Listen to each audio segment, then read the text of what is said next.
Laugh Factory Network. Wait for it. Wait for it. Who am I? You sure you want to know? What does that make us? Sidekicks? It's the Trusty Sidekick podcast with your hosts, Jay Washington, Bobby Hill. What's happening, everybody? We're back. It's episode 81 of the Trusty Sidekick podcast with me, your resident supervillain, Mr. Jay Washington. And your resident superhero, Bobby Hill. If I don't sound very enthusiastic at the start of this recording, it is because for the past 25 to 30 minutes, I have been trying to get a hum out of our mixer board. I have done everything, adjusting every level, trying different combinations. We don't have time to fuck with drivers today, okay? And I did not put a new driver in, but we found out, if you cover something, it will, stop the humming. So there's a mic input that you got your finger on right now. I just happened to think, if I cover the mic input for a second, that'll probably stop it. Then I was like, Bobby, put your finger here. Bobby's finger doesn't work. My finger doesn't work. So I put my finger back on it. It's a melanin issue. So now I'm fingering the keyboard all podcast. He's got that black boy magic. I got that melanin popping on this one thing. Oh, man. How's your week been, buddy? Hey, man. My week has been busy. It's been fun. It's been doing a lot of great things. Shouts out to the Ha-Ha, man. I was there Wednesday night and Saturday. Nice. 2 fun shows. I got the NoHo Comedy Festival coming up this week, so it's going to be fun. This will officially make me, I always said I was the finger fucking champ 4 years running. Boy, you have to hold it down. Put your finger on that microphone booty hole right quick. Oh my God! If y'all can see this, Bobby took a picture of it. It was so bad. Yeah, we'll post it. We'll post it to the site later on. By the time this is out, you'll see the picture of it for sure. I just hate the fact I can't. I gotta rotate fingers gently, like. Yeah, if there's a time when you're listening to this, you hear a little bit of a buzz. It's because Jay is changing fingers. It's because I'm switching fingers. So look, fellas, sometimes your fingers get tired when you doing certain things. This is like, Olympic preparing. Nice for finger. But no, my week has been pretty decent, man. It's pretty good. Just working and whatnot. How about yourself? So, yeah, I'm prepping for the San Diego Comedy Festival, which I've got coming up here, and it feels like it's next week, but it's not next week. And I've got a couple other shows that are going on down there, which we'll talk about later. But just getting material ready, man. I've been trying to get a lot of new stuff going on because there's so much other shit to talk about. This world keeps producing idiots, and I like talking about them. So it's been a busy week trying to just work on some new shit that I'm trying to get out here for the people, which is always fun. And so we're hot, but there's so much to talk about. I don't want to delay because we've got a lot of Marvel shit going on. There's been some major news. There's a lot of stuff happening. First of all, there's a news we're going to do second. I want to do this news first, though. Why are you trying to jump the order? I want to do the box office news real quick. Okay. Yeah, that's fine. Infinity War, as of its third week, is now already globally at $1.6 billion. It's just the start of week 4. Yeah. They've completed 3 weekends so far. And in 3 weekends, it is at $1.6 billion. It is the 5th highest grossing film of all time as of right now. Here's the thing also about after 3 weeks. After 3 weeks, but here's the thing, because it just opened. Very clear. It just opened in China with a over $200 million opening weekend, which was the highest opening for China ever. That is absolutely insane, by the way. So, but one of the things I wanted to mention with that, that was more impressive to me, aside the fact that Infinity War has already done $1.6 billion, is that Black Panther is still in the top 10 for the 13th week in a row. Oh yeah. 13 weeks, top 10 movie, still killing, still in theaters. It's on DVD and it's still on theaters. And it's on digital now as well. Right. So you don't have to go to the theater, but people are still paying money to go to the theater. And a lot of people said that Infinity War is attributing to the success of the film. Like, of course, because people wanted to see the last film before the culmination. Right. But when Infinity War dropped, you would have thought that would be the end of it. That'd be the end. People are catching up, though. People are still getting their last. They're like, well, I haven't. People that were 16, 17 films in were like, oh, okay, we'll knock this out. Yeah, we'll get this out. You know what I mean? They're still, but still, to finish in the top 10. That is it says 2 things. One, it says the film has obviously carried to still be in the top 10 13 weeks in. 2, it says there are a lot of awful movies that are out right now. Well, this upcoming weekend will be the biggest test for this week. It's about to jump off. Because Deadpool 2 drops this Friday. Right. So if this movie stays in the top 10 after Deadpool 2 drops. I doubt that it'll be in the top 10 after. I don't think it will be. I think it might, but I don't think I definitely don't think next week. The thing that'll happen because it's still a Marvel, because Deadpool is still a Marvel movie overall, and distribution in theaters works this way. There'll be so many less theaters that Black Panther will be in next week that you're not gonna. It'll drop out. That'll be it for Black Panther. Well, I wouldn't directly say that. It'll. I mean, even if it goes to 11, I know the top 10 is the thing we're talking about, but for it to be held that high. Yeah, I mean, it'll be nice that it'll still be there, but, it's not going to matter. It's nice that it's doing what it's still doing. I think that's great. It was the number 9 movie last week. It still did $2 million. At 9, Again. Still $2 million. I'm not... Here's the thing. Everybody tries to make it like it's some big competition. There's nothing disparaging about the fact that next week could be the end of its run in the top 10. 13 weeks is amazing. The amount of money it's pulled in is amazing. Absolutely. It's still a top 7 or top 8 grossing film of all time. Like, it's made its point for sure. So with that news, let's talk about the MCU's future, because we know what's happening with the next at least 4 to 5 films. Right. We know we got Ant-Man and the Wasp coming out in July. Correct. We know next May we have Avengers 4, whatever the title is. We know we got Captain Marvel just before that. Right before that. In March you've got Captain Marvel. Then you got Avengers 4, and then later on in the year you have Spider-Man Homecoming 2, whatever that's going to be titled. So Bob Iger, who is the CEO... Spider-Man Prom. Spider-Man Sadie Hawkins dance. That's what you call that motherfucker. Spider-Man Enchantment Under the Sea dance. I want to see the Sadie Hawkins dance and then have a battle. I want to see Zendaya battle Liz. Whoever the girl is, the foreign exchange version of Gwen Stacy. Oh my God! Please don't. I forgot that was a thing. Well, Bob Iger has made some statements regarding where it's going. So a lot of people have asked what was going to be the Avengers' future heading on into past Phase 4. Bob Iger said, "Quote: I'm guessing we will try our hand at what I'll call a new franchise beyond Avengers, but that doesn't necessarily mean you won't see any more Avengers down the road. We just haven't made any announcements about that. Given the popularity of the characters and given the popularity of the franchise, I don't think people should conclude there will never be another Avengers movie," end quote. And I think here's what that means. It means, well, obviously there are definitely more properties under the Marvel wheelhouse or that they will own within the next couple of years besides just the Avengers. The Avengers are one of a team of a number of heroes who have gotten together over the years to fight. And so they can, with the cool thing that Marvel has in their back pocket is that they can easily bring them back with a whole different... The Avengers have reformed so many times with different people. Yeah, you can easily bring them back. It doesn't matter. You could kill off all these current characters except for the ones who've got sequels. I just hope the fan base, the fans will allow it, because a lot of times you have the... Let me try to do this. Hold on a second. A lot of times you have the fan... Let me figure out how to adjust myself. I'm trying to adjust myself, y'all, with no real... Oh, Jesus Christ, this is so weird. You've got the board and the mic in such a weird position to try and do all of this. I mean, I didn't have any other way to put this shit, quite honestly. But so watching you try and keep the hum out of this is hilarious.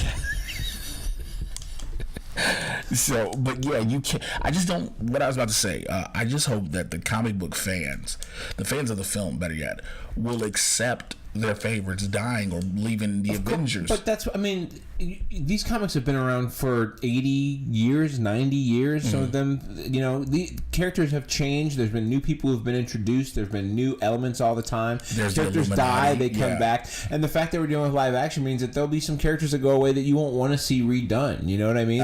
Sure, someone else could play Iron Man. Someone else could play Tony Stark. But, that's not a thing I'm really looking forward to. I'd much rather see the move towards Riri or change or bring in different characters completely. I'm much more happy with them doing that than continuing down that people path. Forget that there are different elements. You have the Illuminati that comes in later. You do have the East Coast and the West Coast Avengers. That's Squirrel Girl. Yeah, which are supposed to be freeform. We don't know. We haven't heard anything about that.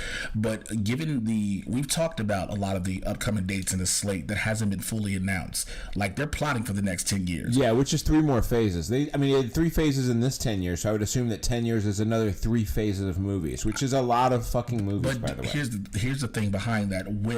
Are we going to call those phases? Yeah, I would say sure, why not? I mean, at least from a similar... In 10 years, they can put out the same amount of movies, I would guess, right? They're going to put out 18 to 20 movies in the next 10 years? Yeah, I believe so. That's 2 movies a year. Well, right now we have the movies, the aforementioned movies that I listed for you guys. We've got another Spider-Man sequel that's set to come possibly 2021. We've got 5 untitled Marvel movies that just have dates announced on the calendar. So May 1st, 2020, July 30th, 2020, November 6th, 2020, May 7th, 2021, July 30, 2021, November 5, 2021, February 18, 2022, May 6, 2022, and July 29, 2022. Correct. Now, we talked about a lot of these dates before on a previous episode, and of course, these possibly will include Guardians of the Galaxy Volume 3, the solo Black Widow film, and the sequel to Black Panther. Right. Those are all going to, I mean, those will happen. Those are going to fill in some of those dates. But like I said, in the next 10 years, you can expect 20 more movies out of them. Where they will be focused and what they'll be focused on, I think that will depend what's going to happen in the next year or two. Which also brings me to a point I forgot to put on here in the news. Ryan Coogler at Cannes said he is not opposed to having a female-led spinoff. Correct. Now, because everybody was saying after the events of Infinity War, spoiler alert, T'Challa disappears. Now, granted, we don't know if he comes back or whatever, but he is not opposed to possibly having Shuri take up the mantle or having Okoye won't do it, but there's a possibility. Yeah, and there's something we're about to talk about here as we get into the Avengers 4 news that I think is relevant to that, which is the first thing I'll bring up in the Avengers 4 news, which is Gwyneth Paltrow let slip that the Starks end up with a kid in an interview. She says that the Starks have children, and I think that gives evidence the idea that there may be a bit of a time jump. And if there is a time jump, then the idea that maybe Shuri has been running around as the Black Panther for a little while is a possibility, which could open the door to that. I'd love to see a tale told of like that period of time. They could do a spinoff where it's just about that period of time if you want to do that, you know? Is it just me, or do people from Marvel have a real hard time of keeping stuff quiet? Yeah. I also think there's a lot of times where people ask specific questions. Yeah. And then people in an interview will respond to that question. And it sounds like they're making it their idea. You know what I mean? Like someone can ask Ryan Coogler, hey, would you ever want to do a movie that's just a spinoff of the female characters in the film? And he says, yeah. And then all of a sudden it's Ryan Coogler says he wants to do a movie like this, right? So I think it's important to keep that in mind also. Not that he wouldn't have brought that up, but sometimes those things where it sounds like a star is claiming they want to do something is them just affirming that that sounds like a good idea. And Kevin Feige has also said he is not opposed to like films like that, The League of Liberators, A-Force, and so on. I think the door opens for a lot of those things, and where they put them is also a thing that matters too. You can really open the door to a lot of different places with all the different stuff they've got going on. So now going to Avengers 4. Now this is some news. Now first of all, I don't know why the Gwyneth Paltrow part, obviously, which is, but I don't know why people thought this was going to happen in this movie. So for some reason, everybody keeps wanting to think that Adam Warlock will show up in Avengers 4. Well, he's had a lot of ties with the Infinity Gauntlet in the past. This is true. There is some elements of him, but it was set up in Guardians 2. That's when he will arrive. Right. And the Russo brothers have officially confirmed there is no Adam Warlock in this film. No, you're not going to get Adam Warlock. Also, so everybody can just calm the fuck down. Now, the Russos have also lied before, so... This is true. They've also said... fuck knows. I think they're leaving that to James Gunn, though. Yeah, they've also said that the title for Avengers 4 was not spoken in Infinity War. Yeah, so at one point there was a discussion, people were claiming that it may be called Avengers Endgame because there's a point where Doctor Strange says, we're in the Endgame now, and they're claiming the title is not spoken, so it may not be something that actually reflects any of the comics. So it may not be anything that we're familiar with before. Well, again, if it wasn't mentioned, doesn't mean there aren't titles that reflect the comics that can be used. It just wasn't said. No, I mean, like they said that it may not be something that it may not be like Avengers Disassembled or things like that. Used. Yeah, now they said that they did say the title's going to be original, so it's going to be some. It's not going to be like Fallen Soldier or things like that. But it will be something heavy apparently. So I'm eager to see what it is. Now in other Marvel news, we're already getting Captain Marvel, which by the way, Annette Bening, four-time Academy Award nominee, Annette Bening has been added to the cast. She's playing Carol Danvers' mother in Captain Marvel. And speaking of Captain Marvel, let's go over to Miss Marvel. Kevin Feige says they definitely have plans for Kamala Khan. Yeah. I'm down for this. I am so with this. Yeah, this is obviously a thing that should happen. There's the same reason why a character like Kamala Khan shows up in the comics is the same reason why a character like Kamala Khan needs to show up on a movie. Yeah. Right? Like the same thing that creates, that same positivity, the same positive reaction, the same togetherness that is created by putting a character like that out in the comics who's a positive force can be duplicated in a movie level. So and she is a hero who was inspired by of Captain Marvel, and it's definitely sort of the works. This is from Kevin Feige. He says, we have plans for that once we've introduced Captain Marvel to the world. Right. So we can look at possibly it going into production next year. I'm eager for this. You know, in news that in water is wet news. So the TV stuff is going on. We've got a lot of throughout the news today. There's going to be a lot of TV information that we're going to give to you because the renewals and cancels are officially going out. We thought this one probably went out the day after they agreed to move. I don't know what they was waiting so damn long for. I think just the official time. Yeah, Inhumans. I think officially. Here's the deal. There's contract rules, and because they got to like announce things at a certain point. Nigga, they knew this was coming back. I know, but you know that's how that shit goes. You know, with union rules and shit like that. So Inhumans is definitely not coming back. It was officially canceled. Yeah. It is out of here. Not going to happen. Thank God. And then news following right up with that, the show that maybe, or the thing that may be taking its place, the thing that may be the movie version. Eternals. Yeah, the movie Eternals is being worked on. It's possibly the best shot to be what Inhumans could have been. Are you very familiar with the Eternals? Is that something that you know? I am not. About? I know for a fact one of them is Thanos' father, if I'm not mistaken. Yeah, that's kind of the start of that process. There's a couple different ways they can do it. It's kind of like the cool thing about it is these stories take place way before the current MCU happens, and so there's an opportunity to kind of like give an understanding as to the base of how the MCU begins, because you're dealing with Celestials here, of which we've met a couple. The head from Nowhere is the head of a Celestial. Yeah, the head. I was like, and Ego the Planet is a Celestial, and there's another one that's out there somewhere that they've dealt with, or they may have to deal with. So those are all things that are good, and it has a chance to really tell that giant world saga at a level that's larger than the Inhumans. Let me put this out to you and even to the listeners. We're getting Eternals from Marvel, New Gods from DC, right? Which are both kind of set prequels. It's a similar kind of a thing where you're dealing with these larger than life god type characters. Do we really, with the way we're going forward, do we need to go back in any type of revisionism? Well, it's not about revising. It's about telling. Revisiting the past, because that's what we're doing. Sure, of course you are. You're trying to build. It's the same reason why you tell a story like Solo, right? Like it's the same reason why you go back and you tell a piece of canon so that you can give people a taste of that. It's the same reason why Gotham has worked for people. It's the same. I disagree with Solo for one reason. You're talking about going to a prequel movie of a character who has been established. Sure. We've gone through the legacy. We've gone through the lineage. He has died already. Sure. And this is over 4 movies. Why do we need the prequel of something like that now? And then when I say that in returns in relation to, you know what I'm saying, the MCU, yeah, we got Thanos. Again, you oftentimes get these things where you start saying things like, why do we need? It's not about need. It's about, here's an idea for a story. We can tell a story that we can actually use to tie into this universe, where we can further world build how we even, like, okay, so all of a sudden these guys are talking about Infinity Stones. Well, what the fuck, man? What do you mean Infinity Stones? Oh, there are these, I mean, they did reference this in Infinity War, like how these stones came to be.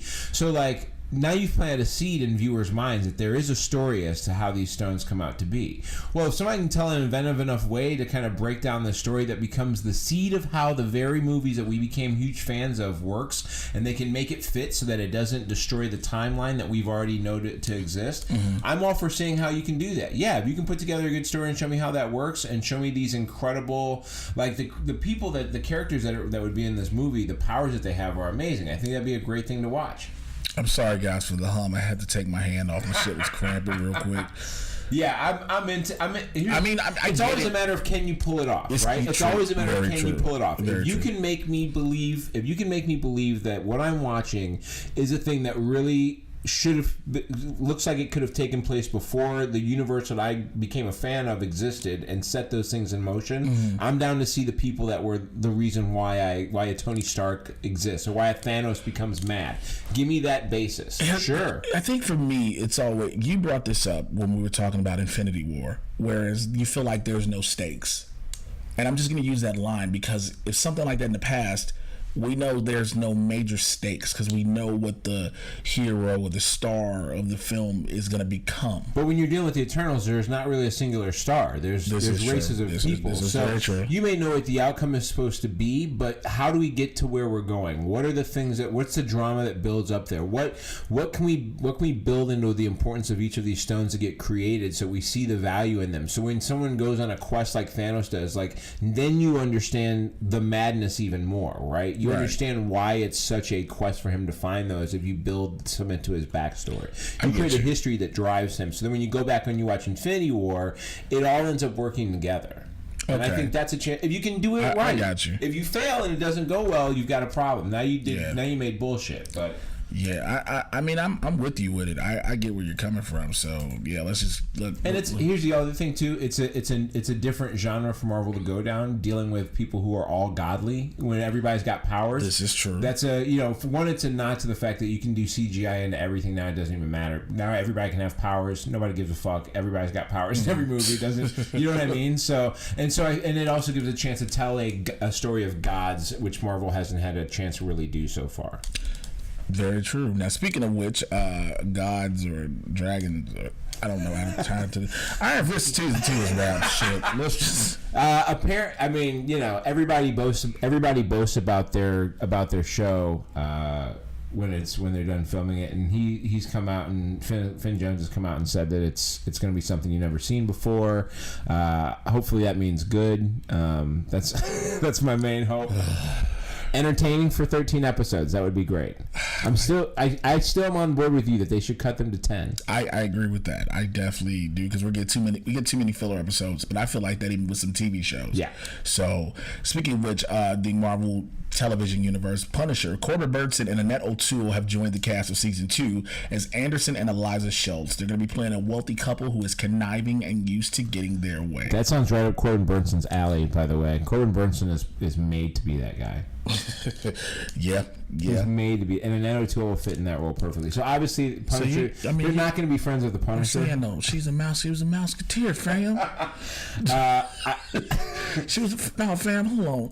Can you ever see a she was a mouseketeer, bro? Now listen, I know people are like, yo, Britney Spears was a mouseketeer. Justin Timberlake was a mouseketeer. Ryan Gosling was a mouseketeer. Christina Aguilera was a mouseketeer. God damn it, we talking about Annette Bening. You know what I'm saying? Annette O'Toole. Excuse me, because I had a net on the brain. We talking about Annette O'Toole. You know what I'm saying? Jessica Jones. They are going to be addressing the diversity issues in season 3. Yeah, one of the things that they've dealt with on Jessica Jones is the fact that while they do have people of color on the show, they're often two-dimensional characters. It's been a steady issue there. The main characters in the show have been these 3 white ladies who just kind of work through these minorities to kind of get to their end game. Ain't that true? You know what? I never... Yep, because you got Jessica, Trish, and Jerry. Yeah. And the main nigga is a former crackhead. Right. Who turned hoe. Yeah, everybody they deal with. The cops they deal with. Everybody they deal with is just like, you're just kind of like a ways to an ends for what we're trying to get, what we're trying to do. And so, so they're flipping the script a little bit. They're looking for their latest casting call. Usually those are put out anonymously, but they've got their casting call is very obvious. They're looking for minority women for multiple season contracts. So yeah, I saw some are potentially going. Some are going 1 season. Some are potentially going multiple. So we just like 2 seasons because we don't know how long they'll be renewed. Yeah, they're looking to bring on some people for a good period of time and kind of address that diversity issue. So they're saying, hey, we see that how you are suggesting we may be short-sighted. To prove we are not, we're gonna get some black motherfuckers on this show. We have some Gambit news. First of all, why in the fuck do we have Gambit news? I wanted to save that for this. I'm going to ask you a question. Is there anybody who has more Gambit news than we do? I think we've seen nobody. We act like the only motherfuckers who care about this, and I know. Let me tell you something. Bobby does. I don't give a shit. I feel like this shit should have been buried. You know, my interest is always in where it's gonna go. Like how, like even if it's a train wreck, I need to watch that train wreck. I'm like, yo, get fucking rid of this whole. Did you like Kong Skull Island? Did you enjoy that movie? Yes, I thought it was great. I liked it because I love what it was setting up. Yeah, so I thought that was great. Well, Jordan Voight Roberts, he may be the last director to get hired who will probably quit. He'd be like, nigga, I thought y'all had something. As soon as he realizes what's going on, that'll be the end. Just like the last 3 or 4 guys. What They can't get it. Like everybody from all the people that were going to direct Gambit should try and get together and direct the Flash movie, and all the people that are going to direct the Flash movie should try to direct the new Justice League. No, basically everybody who's trying to direct Gambit, they were like, "Yo, this is a great project. Oh, we're gonna bring the Cage in life. Who do you have starring? Channing Tatum? Fuck this movie. I'm out of here. Ain't doing this shit. No Channing fucking Tatum. Fuck out of here. Look, I know it seems like I have a hate against Channing Tatum. I do not. I just don't believe Channing Tatum can be the perfect Gambit. I believe Taylor Kitsch called a raw deal. Okay. You still think they should give Taylor Kitsch another shot? Get that.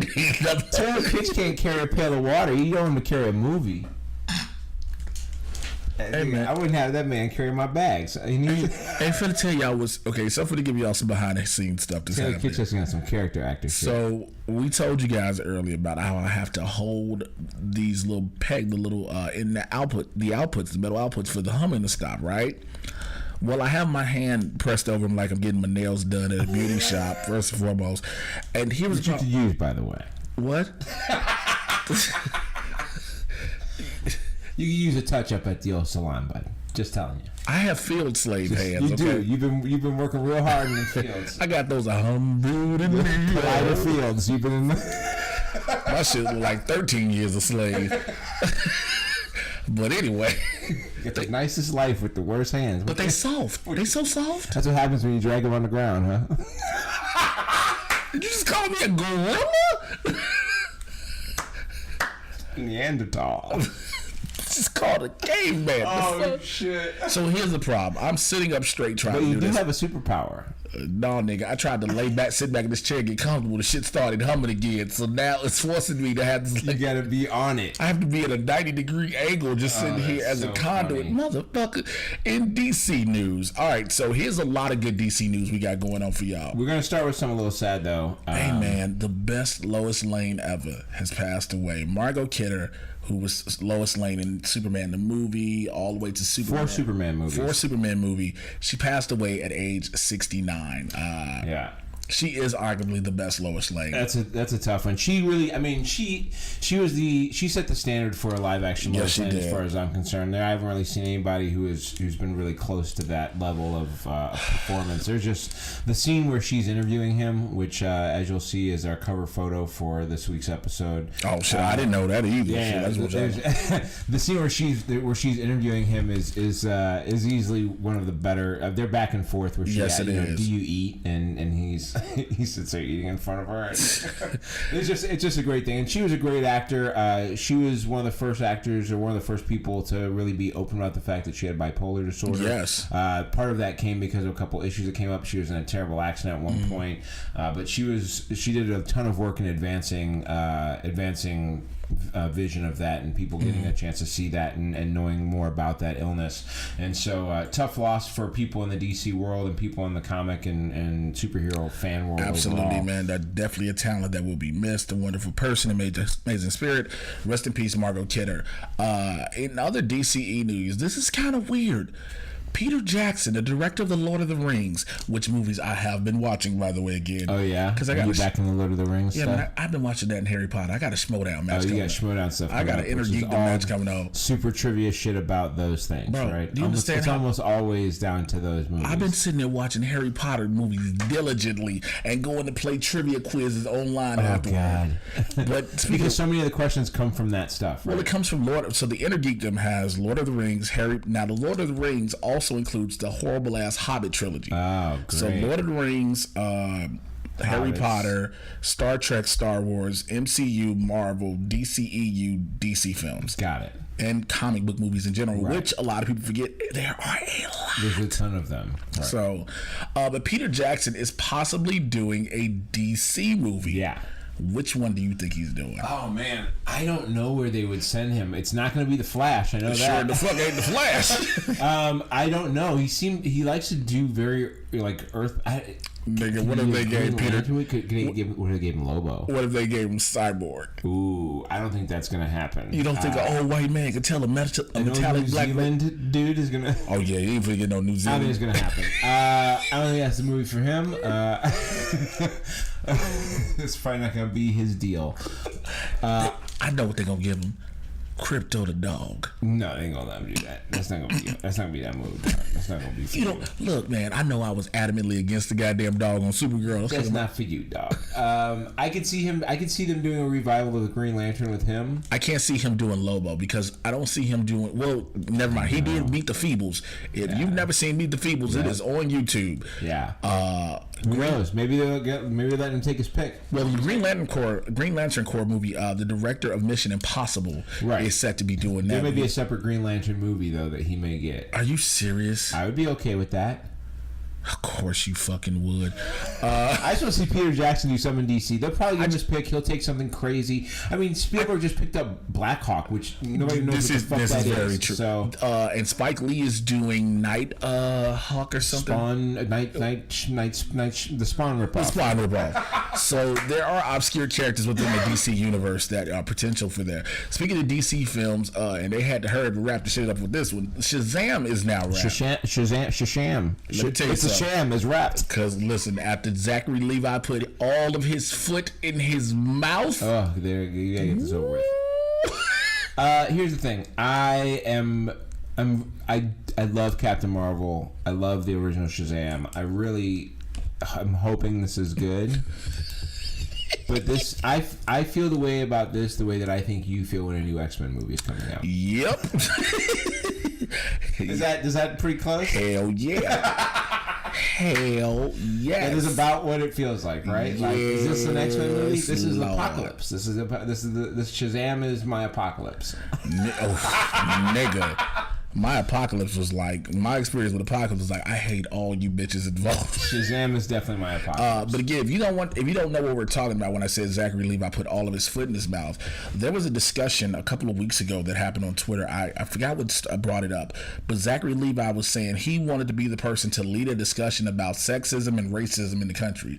And then he went on to say later, somebody had said, I hope you feel better. I'm sorry you're going through this. And he said, this has arguably been one of the worst days of my life. Yeah. Hey, bruh, if being dragged on Twitter is one of the worst days of your life. Congrats on your life, brother. Congrats on your life, fam. Shut the fuck up. But no, it's officially wrapped. So we guarantee we'll be seeing something, I'm pretty sure, at Comic-Con this year, as far as the trailer goes. Oh, yeah. I believe, given the fact that Marvel isn't presenting anything there, DC is going to give us trailers for that. It's an open shop for them, and it's time for them to kind of step up. They've got a very quiet slate. They don't have a whole lot of stuff going on currently, so it's time for them to unveil the fucking shit and let it out there. Yeah, but it's a little bit weird because... Drop the hammer, Petey. It's a little weird because they brought out an amazing trailer for Justice League. Right. They had everybody, and look, I don't want to harp on what Justice League was, but they had everybody super excited for Justice League. And then, you know how that shit went. But James Wan is a 6. That's how it went. It was a 6. Out of 30. James Wan has promised a better film. I'm thinking Aquaman. I'm here for Aquaman. I'm ready. Here's the thing: is just there's not a lot happening at the moment. Bro. Again, Jason Momoa playing Aquaman. That's what I want, though. I want to see it get down. I just want to see Aquaman chugging beers and throwing top off. Hell That's all I give a fuck just about. launching motherfuckers. And in other DC news, now this movie hasn't gone into production yet. It's happening. A director is attached right now. Pre-pro right now. Nightwing. Now somehow, some way, for some god unknown Chris reason, McKay directing. Chris McKay is directing, but this is comedy director. This is the god unknown thing that happened. Somebody stirred up a rumor on Twitter that Nightwing had been cast. Now he has not, as of now, okay? And it was not Metacritic, was it? No, nigga. Fuck you, Metacritic. I just want to say. Now, Chris McKay was the director of the Lego Batman movie, which was arguably one of the best superhero movies last year, right? And that's over Marvel as well. Right. Now, Chris McKay is doing this, but somebody brought up that Zac Efron was possibly cast as the Nightwing. Please. And Zac Efron, Chris McKay took to Twitter like, no. Look, I got nothing against Zac Efron, okay? But I cannot have Nightwing be 5'5". That's a solid rule I got. This nigga could be Superboy. Nightwing, tiny as shit. He could be Superboy or some shit. I just want to say for the record, I just want to let the record show. If I have to see Zac Efron as Superboy, I think I would never go see another DC movie. He could be movie. Damian Wayne. He could be... He could be the 10-year-old. All right, Bobby, I'm gonna need you to leave out the studio that we have that is basically your crib. I'm gonna need you to go and get up out of here. You bring him Zac Efron's fucking Damian. We don't even have a regular Bruce Wayne right about now, nigga. You just jumping to Damian. I'm just saying he's about the size of a 10-year-old. I just mean size-wise. It's what more Bobby is saying. He can be Mr. Mitzelplit.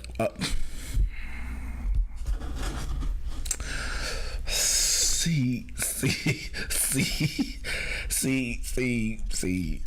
This is why I want to quit this podcast every fucking week. Shit like that stays out your mouth that you can't even, that you try to hold laugh. You ain't shit. Mr. Mizzleplit. They already did that bullshit on fucking Supergirl. God, that was the worst, dude. That was the fucking. That was one of the hardest things for me to watch. Nigga, have you seen a Brainiac? That was one of the hardest. Brainy? Have you seen Brainy? Brainy? Nigga, if you thought Mr. Mizzleplit was bad, nigga, wait till you see Brainy. Oh, you're like, oh, you bitches done turned this into a regular CW type show. Krypton has really put a real Brainiac out there versus what I've seen versus Brainy bullshit. This motherfucker look like cosplay. Like, he don't even look like Brainy. This motherfucker look like cosplay. He looks like the one who should have been Mitzvahplit. Yes, he does. And Mitzvahplit should have been Brainiac. He looked like, let me tell you what he looked like. And this is, y'all gotta hear me. He looked like cosplay of Brainiac in West Hollywood on Halloween. Like if Brainiac was in Rent. Like he was in, no, if he was in Kids. Speaking so. Oh man, speaking of Berlanti shows, let me tell you something. First of all, let's talk about Greg Berlanti for a hot minute. All hail the look. Why don't they give this man the DC? You know what? First of all, I want Greg Berlanti to adopt me. Because I know him and his partner got married and they adopted some kids. Adopt You'd me. like to get adopted by Greg Berlanti. I don't give a fuck. This That's motherfucker, fine. he has 14 shows running on TV. He does have 14 shows. Do you understand what that means? That means he's got 3 less than Mark Miller. Hey, listen, I want to be very clear. Time out. Hold on. No, I want to be very clear. That is not a slight on anybody. No, it's that not. is just some real life truth. This is true. But also, these are the 2 dopest motherfuckers on television. Mark Miller, ain't nobody also, touching with these but people. the difference is Mark Miller shit is in production. Greg Berlanti got shit running. Well, sure, that's because Berlanti got his deal first. But that doesn't mean, overall, Berlanti, they're both killing. They're both killing regardless. I didn't mean that to be a competition. No, I know what you're meant saying. it to just I got be you like, saying. I had a shot, I took it, it's fine. 14 shows. This is his 14th. So Doom Patrol is the show we're talking about. Doom Patrol is coming to the DC Universe, which is the streaming site. We knew Doom Patrol was coming to Titans. Which is amazing. 5th episode already. Yeah. And so this is how their lead-in comes in right after Titans. This is a pretty crazy deal because they've already decided that they like what's this enough that they can make a whole nother show. I'll tell you something real quick though. When the CW announced that Valor and a couple of other shows had got canceled, I literally went on Twitter and said, I guarantee you Greg Berlanti has something in his back pocket. Now, CW probably was like, hey man, we gave you Black Lightning. Right. We just can't keep putting, like, that would be this whole network. This is too much. Next year I have to give you the network. He has too much power. And, like, you know what? They got the streaming. Go holler at them real quick. Right. And officially it is going over there now. It is going to be, the series is going to pick up after Titans, like we said. The other possibility is that DC Universe wanted more Greg Berlanti, and Berlanti gave them, they offered the money. There's a chance that DC Universe was like, we want you on our streaming service so bad we'll let you have a few shows, and he had Titans and had a plan to spin Doom Patrol out of that. Hey, shouts out Greg Berlanti, and actually I'm still waiting on Booster Gold. Booster Gold is still a thing I'm looking to see. That's currently not in the lineup of things that he's got going right now. So that's not even out there yet. Right, it's not even in that has been talked about. It was something he said he was definitely going to work on, and that was something for me personally and fans of Booster who were like, "Yo, do this one, please." Yeah. So we've already got the characters who are going to be the members of the Doom Patrol. Dude, we're getting April Balby as Elastigirl, Jake Michaels as Robot Man, Dwayne Murphy as Negative Man, Bruno Bashir as the Chief. They're appearing first in episode 5 of Titans, which is I like Bruno Bashir is dope, by the way. Which is being said also, if you haven't heard, is a darker series. Right. Just so you know. Yeah, this is not lightweight shit. Let me tell you something. So if you got let me tell you something. A lot of our fans are grown, and some of y'all got kids. If you got your babies watching this shit thinking it's Teen Titans Go, and then somebody gets stabbed in the fucking face, that's your fault, not ours. Wrong. So let's move on to our actual Marvel TV. We're gonna move on to our TV news. All right, we gave you a lot. I mean, like the individual breakdowns for those who don't know how the show run. We got a breakdown of the Marvel shows and the DC shows. Now, for Marvel, for Agents of S.H.I.E.L.D., here's what's going on for me. Now, they got Graviton, which is Talbot. Like sometimes Great introduction of a character, right? But now he's kind of the look is like, you know, some of the things. The look is on point. It is. But when he be like, I'm a superhero, when he's telling his son, I'm a superhero. And his son's like, yo, get your scary ass away. If you don't get your body bending ass up out of here. Right. Then threw his mom against the wall. Dude. Him fucking folding people up is my favorite thing. Bro, hey, listen. Max started shooting bullets at this rock, knowing what he can do. Yeah. How do you feel about the idea of Thanos attacking at the same time this Graviton thing is going on, and them referencing it? Do you think they're doing a good job of it? Yeah, I love it. Yeah, I think it's solid. Again, we've said it before. The original date of Infinity War was supposed to correspond exactly with what is happening. Right. So it might seem like it's a little bit off, but they were already set to If you just went and saw Infinity War today, though, which a shitload of people are still doing, this is still great. Absolutely. For you. This is great for you, which means that plays out well. I think it's super well done because which is going to go to some of the questions we're going to answer a little bit later about this. They've lightly tied in. They've always said there's a loose tie, and they keep referencing it just to remind you, like, this is still part of the same fucking universe, y'all. Don't forget. But that's funny they do that, because every now and then we keep hearing some executive keep saying, "Oh, they're separate entities." Right. The TV universe doesn't cross over to the. And every once in a while, the show's like, "Look, motherfucker, he is in the house." So again, and that's gonna bring up, like I said, some of the questions we got later. The Absorber Man is gone. Yeah. By the way, what the fuck did Mac think he was gonna do? You're gonna show up with this dude with controlling gravity this whole time. Well, you know, cause shit, we don't kill people. They are dumping the budget out on this motherfucker, though. They were throwing trucks in the air and shit. Hey man, we almost at the end. We ain't spent too much this season. We go ahead and end out these seasons. That's all it is. Yeah, Carl Creel is gone.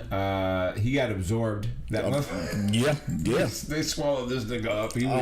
He was out of here. Shouts out to May and Coulson finally getting their freaky deaky make out on. Yeah, they finally made it out. What a great scene for him to happen too. You haven't seen that shield pop out in a minute. Again, we're close to the end of the season. They didn't know they're gonna have any more budget. They're like, we gotta get these dollars spent. Make this shit cut right. Get the shield out. Hey, look, we're gonna make Phil Coulson. He gets a winning move because he gets the shield out and he gets to make out with May, and Daisy's running by. But I love the best. It all happen. Hey, the best line that Coulson was like, "I knew that'd get you to shut up," because he was trying to do something, and then May was like, "No, don't you? I don't need you to do this. You go here." Right. He was like, "Man, we'll throw this tongue down your throat, baby." Deke finally put in some decent work. He's been kind of. There's times when I find him to be very annoying. No, you're not the only one. And there's times when he's fun to have when it comes out right. I think he got more annoying when they officially announced and openly discussed that he was Simmons and Fitz's grandson. Yeah. It was like reserved, like what's his end game, what's his plans, this, that, and the third. But once they said that he was their grandson, it was like, okay, calm this nigga down. So yeah, well, also the thing where they really pushed this idea that he's got a crush on Daisy, and how he kind of like over responds like he's never been attracted to a girl before, which is like, that's fine if that's the case, but slow it down a little bit. Bro, you've been in the future. You've seen future chicks. You know what I'm saying? You possibly seen Total Recall titties. But he does reprogram the missiles to come back and fire on the ship, and pull that motherfucker up after May's fighting with him. They tried to steal Daisy right off at the beginning. Cassius, the old man Cassius, tries to steal her, and Daisy is so strong she doesn't even stand in the mind control, which I thought was dope. Hey, that's what I'm talking about. Yeah. Now they've come into a very big choice at the end because Coulson is practically dying. And now they figured out they need something to save him. And Fitz and Simmons are like, we know what'll save him. We know the centipede serum. They've combined the centipede serum with the DNA from Daisy's mother. Right. They was like, that'll save him. Which, by the way, is Daisy's mom must be some amazing shit. But she had that regenerative power. Remember? Right.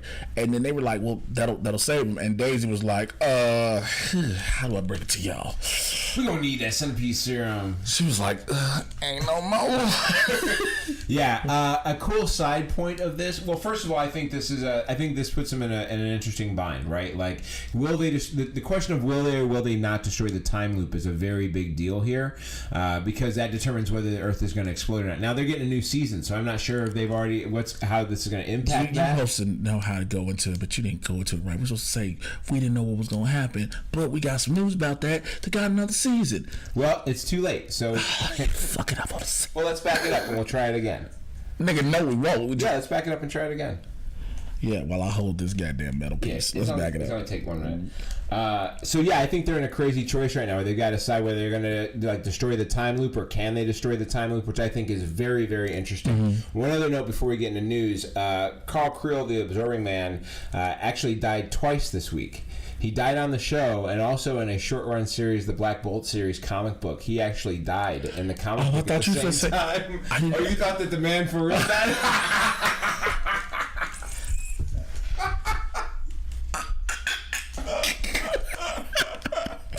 I wish y'all could have seen the look of concern on my face. I saw you tighten up and I was like, oh no, you don't understand what I'm saying. No, the character died twice in the same week. He died in the comics and on TV. That's it. I didn't even know dude like an actor. I know, but I just got hurt. You felt so bad. No. The actor is still alive, as far as I know. I haven't checked up on him today, but as far as I know, he is still here.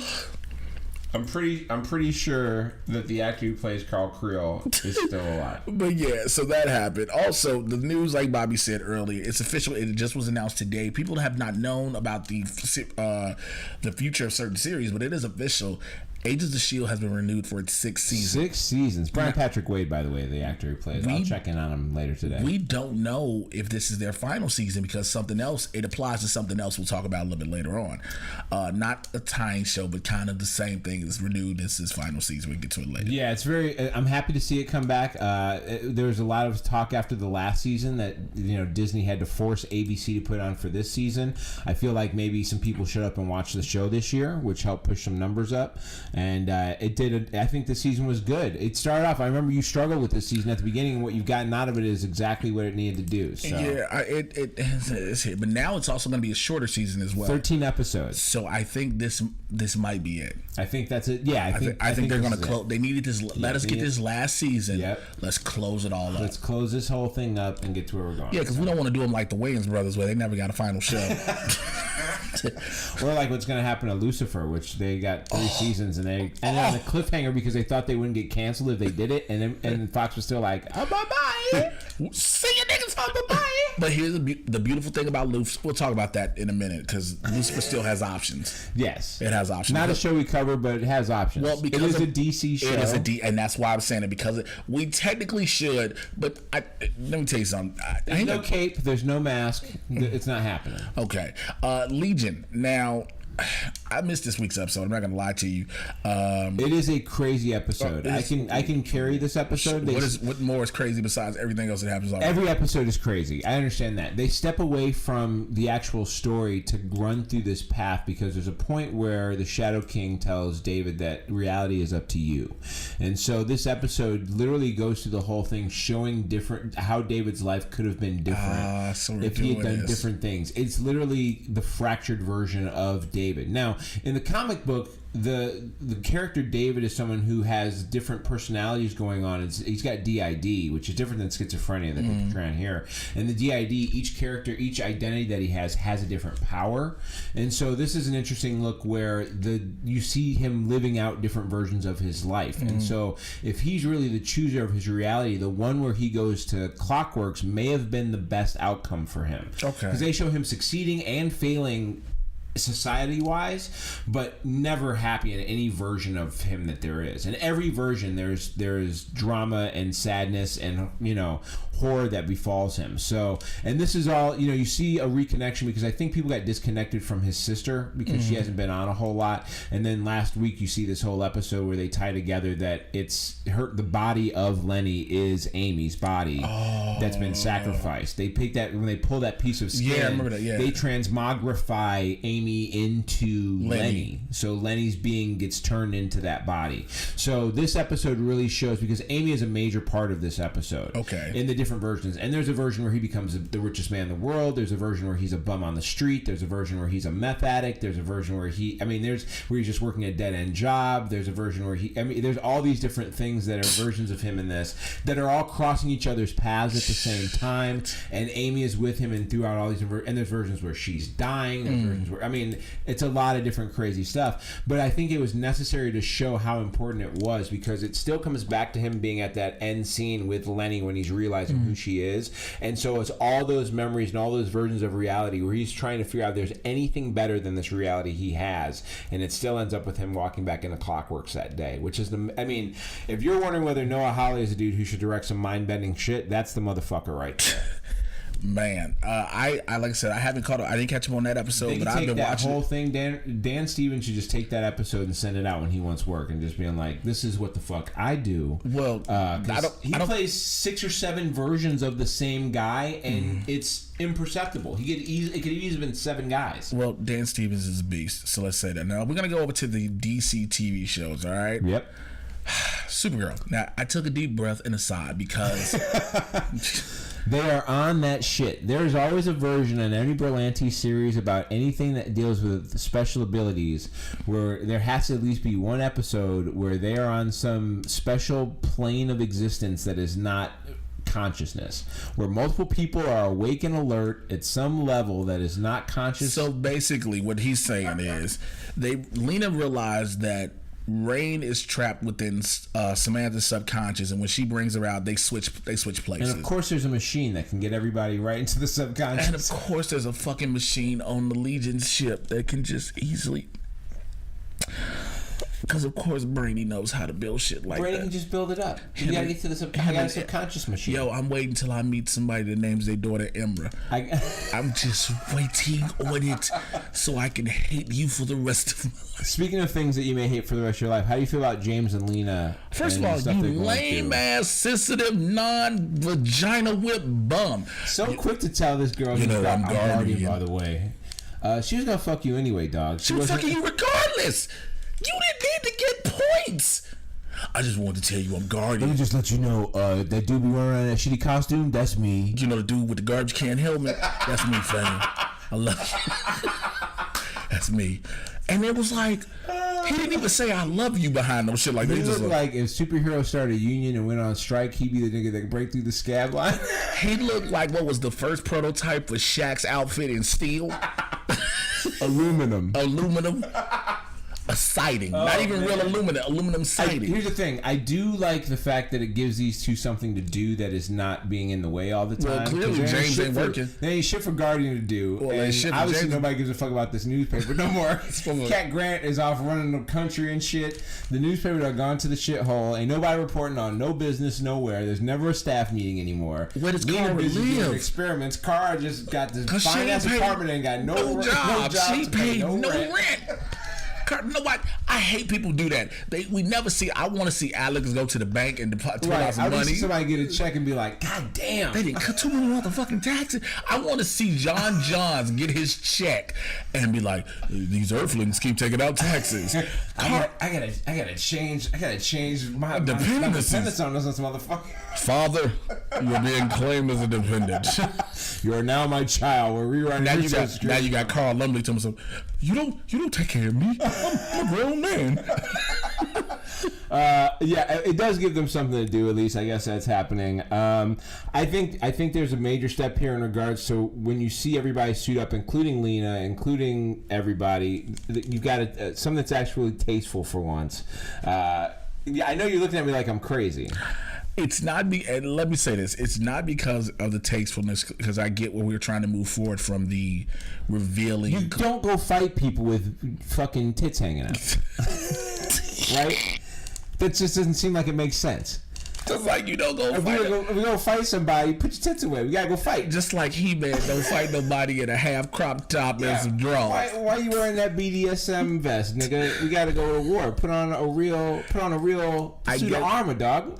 So what they gave? Why can't they run out with an X vest on? And the only green tiger. You got so many places to get stabbed in the chest. Your shoulders are open like a motherfucker.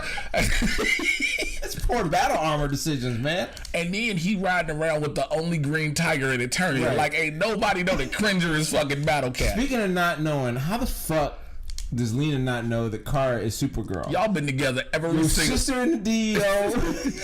Her Your sister... boy is Guardian. You ain't put 2 and 2 together. Oh, but you smart enough to make fucking kryptonite, but you ain't smart enough to Right, she figure... can make kryptonite, which is a problem. First Okay, of all. making kryptonite is not going to be a thing that nobody wants to let her be doing.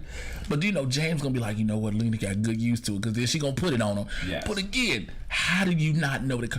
Like, I hate that whole theory of, well, when they put on their glasses, it's a whole new look. There's just too many other connections, though. Look or no look, it's like, wait, there's 2 blonde chicks who ain't never in the room at the same time that look so similar, the same height, that sound the same. Well, they did that before. Remember when Cat Grant was thinking I understand that. But then they brought John in. Lena fucking James, who is the Guardian, Who looked like when he bust a nut, he gonna tell all the business. Let me tell you something. James Olsen on Supergirl looks like once he fucks Lena Luthor and he about to reach his peak, he was like, oh my god, John Johnson, the Martian, I'm the Guardian, come on, Supergirl, all the DEO's passcode is 6633. He's gonna give out all the secrets. can't hold nothing. Nothing. Rain is going to be going after Ruby now, which obviously... I just hope... Okay, look. Here's the evil in me. Now, we're about to talk about a show here in a little bit where they don't give a fuck about killing no kid off. Hey, what I was about to say. I need to see Ruby get murdered. It sounds so fun, and I know I'm a father. This is gonna be one of those things where Rain is gonna be at a point where she's about to kill Ruby, and Supergirl's gonna be like, "Fight it! You know you have it in you. Fight it!" And while she's doing it, I want her to shank the shit out of Ruby. Not even eyes. Like pull out a sword like Slade Wilson did to Moira Queen. I think we're down to we got one more episode left of this, right? The season finale's coming up. Yeah, the big deal. Yeah. Scooting over to Flash. That's a nice segue. They brought Ambulette Black back. Yeah. And she used her real fucking voice. She finally dropped the accent. And then picked it right back up. I was there's really no reason. There was no reason for this accent to ever occur. And she was so overdone with it the first time. It sounded cartoonish. They brought her back to kind of redeem her. She wasn't a great bad guy really in the first place. She really is better as an anti-hero. She was just a plot device to get the special medal that she has. Yeah, they need a Dibney-like character because it gets a little serious sometimes when it's just these guys trying to figure out what the fuck is going on. Well, that's because they don't have Cisco doing shit. Yeah, well, he's hanging out with Wells. I mean, but he really and the rest of the Harrisons and the porn Harrison, the one with Matthew McConaughey Harrison. Matthew McConaughey, like, because that's how he looks. Yeah. All right. How do you feel about the Council of Harrisons? I think it's going like he had to do the council that the ones that were kicked out. Right. Because I don't think DeVoe thought of that. Here's the thing I feel about it though is I like the idea of Tom Cavanaugh playing these different characters, but I like the subtle difference between Harrison and HR more than I like these other characters are very much like wrestling versions, right? They're very much gimmicky versions. They're more gimmicky and slapstick. There's more like, okay, I'm a painter guy. That's my thing. I'm painter guy Harrison, as opposed to being somebody who's got some real different, some real similarities. Look, you got to think about it. It's fun. You got to accept. You got to accept it because one of them are going to become your next HR anyway. Right. Because every season they train a new one. Every season we kill off a Harrison Wells to get a new one. Give me a decent one this time. This last HR has been around for 2 seasons. He's been a decent one. HR. He's a good one. And he's got a tie to Violet Bean's character, Jesse Quick. So that's not too bad. Yeah, it's not bad at all. How do you feel about the shit with Iris? She wants to tell this story and let everybody know about what's going on. She need a fucking job too. Do you think? I think this is the more important part of what's going on. I think they've left Iris out on the vine here for a little bit. Well, once they resolve this issue of her not dying, they've been like, "All right, bitch, get to the back. We're on the console, ho." It just that whole statement was Bobby Hill. That whole statement. For real though, she had shit to do. She was trying to write a story. She's like. I think what it does is, like we had with the Savitar angle. I think this puts her in a whole world of trouble. Potentially, you know what I'm saying? It's gonna create some issues for her. Yeah, because I think DeVoe's because I don't think. I think the city will be like, What the fuck is you talking about? What the fuck are you talking? Who the You fuck trying to the Enlightenment? Hey man, satellites. Hey, didn't your husband go to jail for killing this nigga? What are you talking about? Right, causing more trouble again. Like, do you have a job anymore? They've got their season finale coming up next week, also, right? Is it? No, it's this week. It's this week. Yeah, that's what I'm saying. Yeah, everything is tomorrow. This is all this week. Yeah, today. It's Monday is recording this, so Supergirl's finale will air tonight, and Flash is tomorrow, as well as our next show, which I think I got an idea what's going to happen. Arrow. So the tie that binds. Listen. This is what we've been kind of building up to. There's 2 more Supergirls. May 21st is the finale for Supergirl. So we're going to have, So Arrow, guns came in blazing. It was like, all of a sudden, Diaz was like, yo, we finna storm the compound. And he found out where new Team Arrow's bunker was. What a change in paths here. At one point, Diaz was like laying back and doing all this easy stuff. And now he's finally coming hard at these guys trying to kill everybody. He's finally said, fuck this. I'm just going to murder everybody. I'm kind of done with that. Is this the Arrow that you've been looking for? This version? Yeah, this is the villain I've been looking for. This is the shit we've been waiting for. Right? I didn't need a superpowered villain. I didn't need somebody with heavy connections to things like that. Just somebody who is willing to dig deep enough to create a running problem for Oliver. Something where he had to keep figuring out ways to solve it. Yep. The Quadrant's getting fucking run over by Diaz also. Kazimoto, first of all, Anatoly set Kazimoto to get her ass dealt with, okay? Also, I didn't know this, and shouts out... Casamento, but shouts out to my daughter's mom when we were together watching Arrow when I was in Tacoma. Aw. Hey, man, look, we were just watching Arrow, man. I wish it was more, but... Just enough, man, just enough. Don't cry here. I'm sorry. We're trying to do real business. Moving on. That's Nina from New York Undercover. Yeah. I didn't know at first. I was like, why does she look so familiar? She was like, that's Nina from New York Undercover. I was like, oh. Shout out to your daughter's mother. Yeah, shout out to put me on. But yeah. Yeah, she dead now. Casamento dead now. Dude, he shaked the shit out of her in the throat. I was like, oh. I thought it was great how wild she kept talking to this man who has killed his way into a seat at the table. You talking real bold about this motherfucker who done kill everybody to get to where they are. They finally tied Argus into this. It's about time. Yeah. About time you gave Lila something to do. Yo, which by the way, Lila went into the police station, was trying to set a bug for Felicity, and then it was like, the one cop was bogus. Was like that one cop who's always showing up when it's time to do some shit. He looks like such a fucking Guido. He was like, yo, just wait here. Oh, you just in the police station? Who the fuck are you?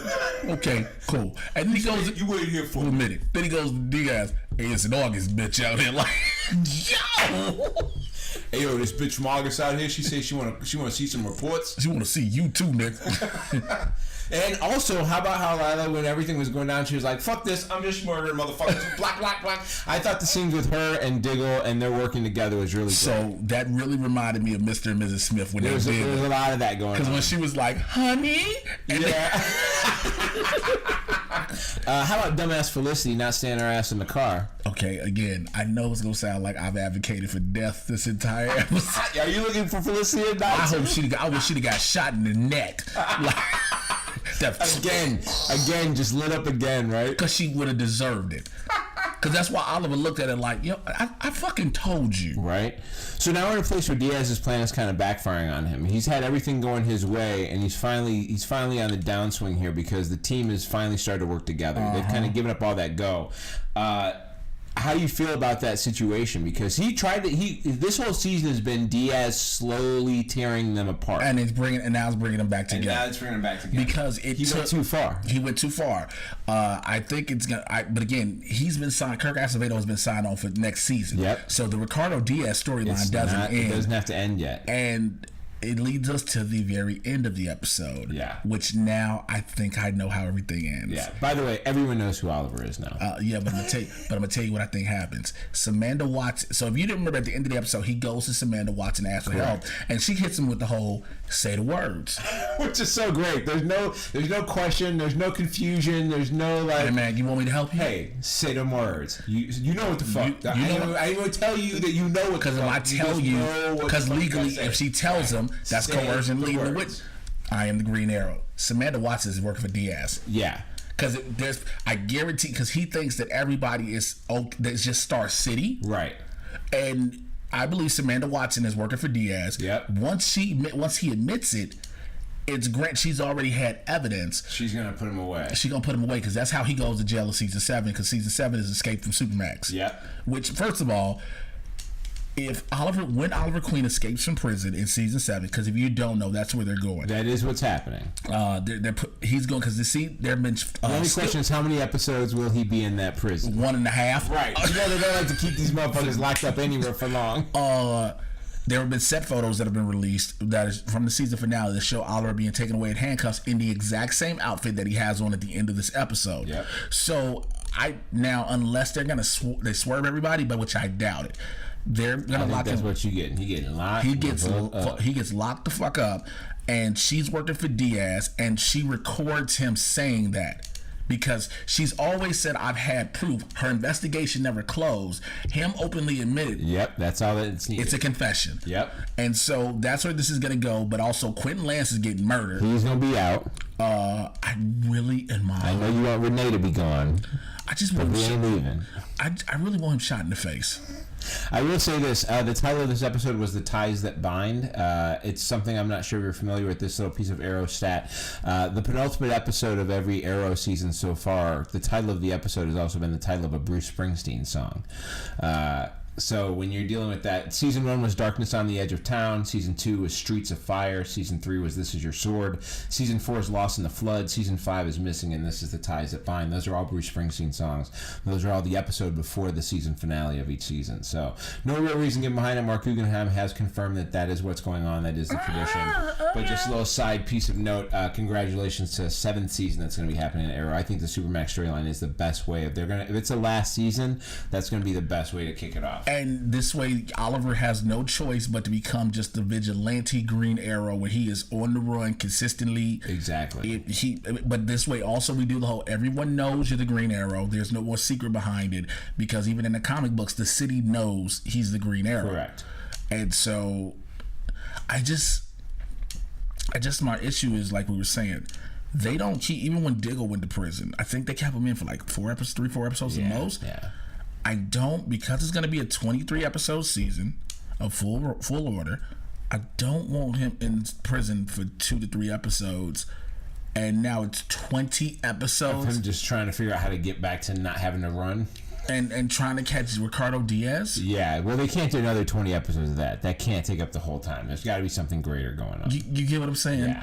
And unless they push Ricardo off for a while, and then bulk of it's going to be him trying to escape the whatever is chasing him. We shall see. We shall see. 2 more shows before we get to some listener questions. All right. In Krypton, man, we're only 2 weeks into the story, and we get Sardath and Alana. Yeah, so apparently this episode starts with Adam Strange getting we cut back in time to see what happened after he first encountered Seg, which, if you remember, he disappeared right away. And they show that was only 2 weeks ago when it happened. So this is only the show. Everything that you've seen so far is all happening within a 2 week period. Yeah, which is not very long. I mean, Seg's parents died within 2 weeks. Which I'm glad that we're doing that. I'm glad that we didn't take this show and say it, because like Arrow and Flash do this.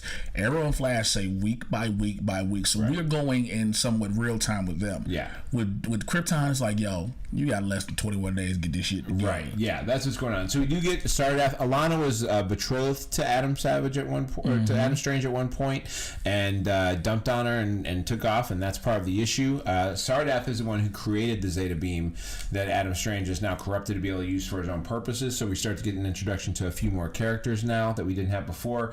Also, Adam Strange sucks. I want to get on record with that. Though nobody liked this motherfucker. He is just not very good at what he's trying to do. He has no idea what he's trying to do. Yeah, because even Zog was like, yo, so do you even have a plan? Yeah, no plan. Doesn't even really know what he's doing. It's like, yo, so, because even General Zog was like, yo, so what's the plan? Even Alana was like, you already disappointed everybody once. So like, we don't really do this. How about the reveal and the understanding between Primus and General Zod? She asked him about how he got to where he was, and he kind of coughs up that he was in the Phantom Zone for a while.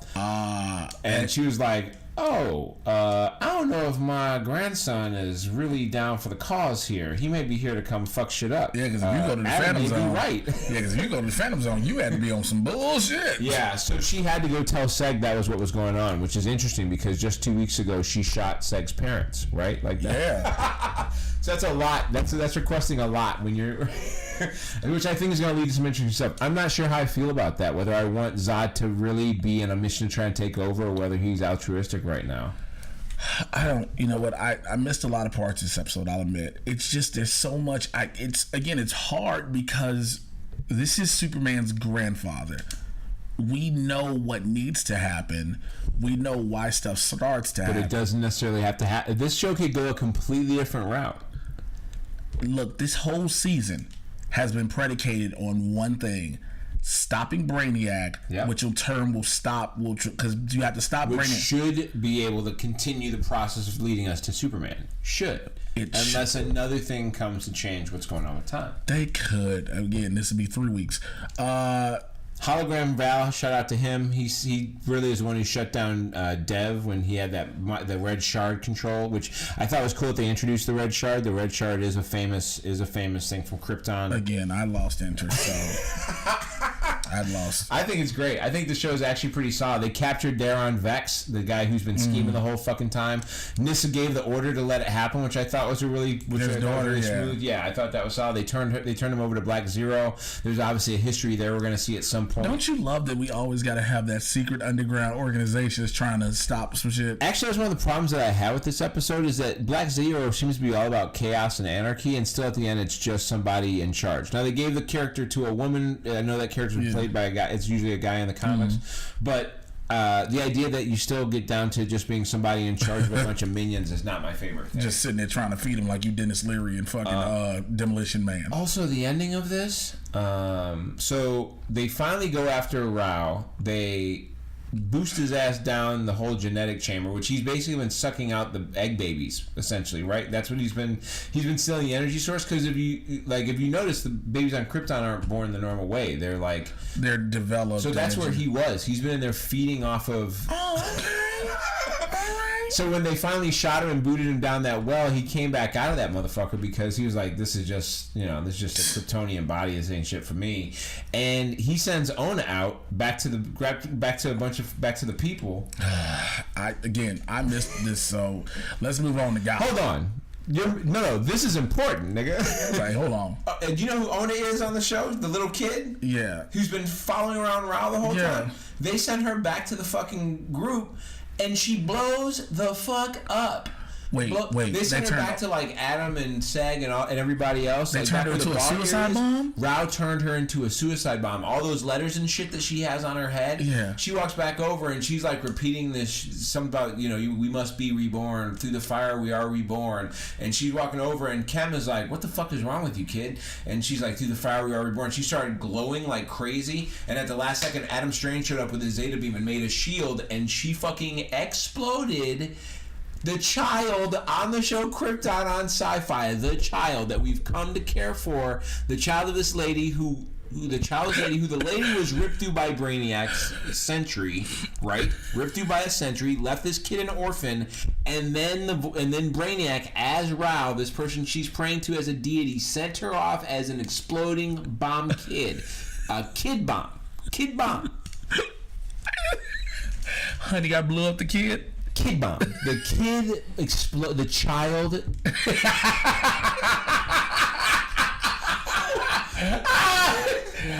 Somebody's baby. The child exploded. That's important because you don't blow up kids a lot on TV shows. How many times kid death is not a thing? Seriously though, when you watch television, this is important. Like they don't show kids die a lot on TV. No, they just don't. They don't show kids die. They may show a kid, like if they show a whole sea of people who drown, there may be small, but they're not really big on showing kids get killed because it doesn't make people feel very good. It's worse than watching adults. For some reason, we can watch adults die. No one wants to watch a kid die. They blew up a kid on this show, okay? Just so we can be clear on the stakes they're setting. Brainiac don't give no fucks, okay? I'll blow up the babies. What is this, an 8-year-old kid who's been worshiping me? I'm going to turn into a bomb. Sounds like a good idea, okay? Okay, that's what happened. Now, at the end of this, Adam Strange, when he saves her, gets sent to somewhere else. I don't really know where it is. Another dimension. Earth time is kind of frozen. It'll be very interesting. You should catch up. The show's crazy. I gotta catch up on it. Last show again. I had a busy week, so I missed out on that and Gotham. And it's just like, because even with the news I've heard, Unfortunately, this season is at its best when Cameron Monaghan is on the show. He's not the Joker, by the way. He is either Jeremiah or Jerome Valeska, depending on which person he is at any given time. We knew Jim wasn't dead. Enigma's the one who saves him from the bunker when it blows. I think the love triangle between those three is stupid. Enigma and Jim Gordon and Lee. I don't really know what they're trying to get to with that. I think Jim's going to maybe save Lee Tompkins at some point, and that'll be the couple that comes out of this whole deal. Maybe. Jeremiah's busy trying to turn Gotham into a maze. He's taken all the Wayne Enterprises tech that he did and turned it into a bomb that he's put under the city. Which I think is great. There's a lot of nods to the Killing Joke in this. There's a ton of those. Bruce gets a sanity tested. They kidnap Alfred. This is definitely a time where they mimic the Killing Joke. There's a scene where Barbara Gordon gets shot by the Joker, and then who they send after him? I think they send Bruce after him or somebody, and they try and drive him mad. I think Jim Gordon actually at the time. Anyway, it's a mimic of the scene from the comics, but Alfred isn't the one who's getting tortured. It's somebody who looks like him. They fuck with Bruce pretty hard in this, trying to drive him crazy. There's a run-in with Jeremiah, Penguin, Butch, Barbara, and Tabitha that goes south for everybody but Jeremiah.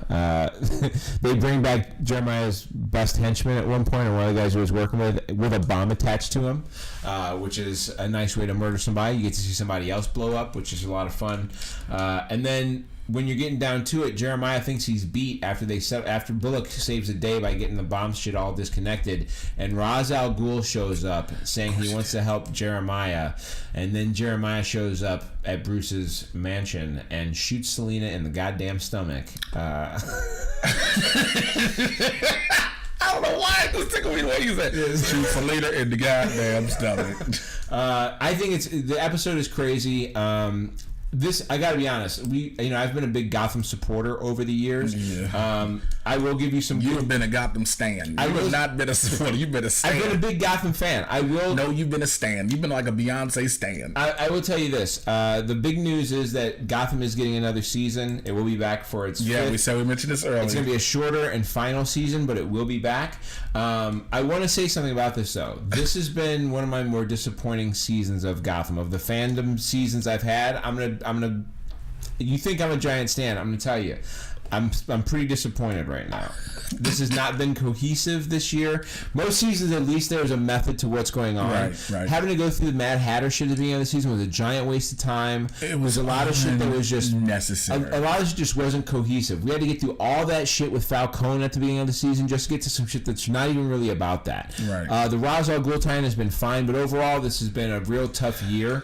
I'm excited they'll get one more year. I'm glad it'll be shorter. I think it's time to close it out. He will don the Batman shit at the very end before it's over. So we decided to say we're not doing the he goes away angle. I don't think so. Or maybe he will. Who knows? I think the other thing here that we want to bring up is one of the other things I found to be a large issue, and this is just a seed of a problem that I have, is that Cameron Monaghan has gone on record, along with one of the producers, who I think his name is John Stevens. I'm sorry, I'm taking I am taking deep breaths because of this shit. Cameron Monaghan was sharing pictures of different hair and makeup tests they did when he was going through it, because now the season's wrapped and they're done shooting.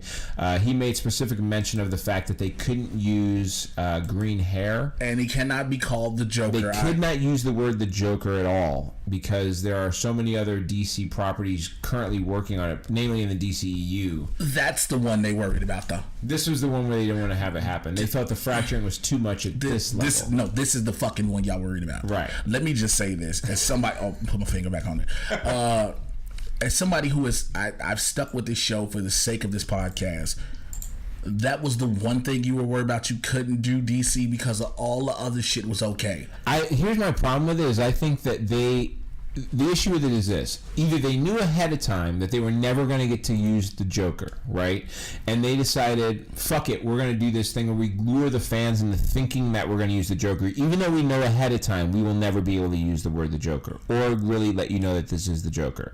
So they essentially strung the fans along for no good reason when they knew better, or they started down a path hoping they'd get to use it, were told they couldn't, and instead of canceling it out, because they could have cut Jerome a long time ago. Yes, they could have. And been like, well, maybe someone will pick it up someday, and then never gone back to it, and that would have been fine.